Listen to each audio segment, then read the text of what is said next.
26 તારીખે નવરાત્રિ દરમિયાન અહીંયા બાયડ પાસે વડાગામ કરીને એરિયા છે, ત્યાં એક ફાર્મ હાઉસમાં 6 વ્યક્તિઓએ આવી અને લૂંટ કરેલી.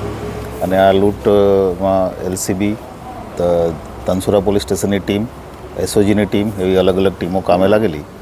અને આજે અમે એમાંથી 6 આરોપીઓ, ટોટલ 3,30,000ની લૂંટ થઈ હતી અને 6 આરોપીઓ અને લૂંટનો મુદ્દામાલ અમે કબજે કરી લીધા છે. આજે આરોપીઓ છે એ બધા ધનસુરા ગામના જ છે.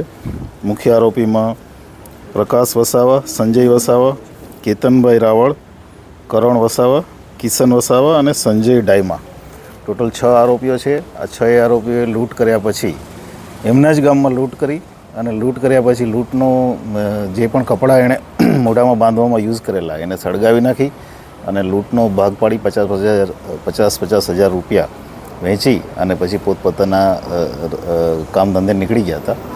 6માંથી 3 આરોપી અમે ગામમાંથી પકડ્યા છે, 1 આરોપી હોસ્પિટલથી પકડ્યો છે અને 2 આરોપી અમે જૂનાગઢથી પકડ્યા છે.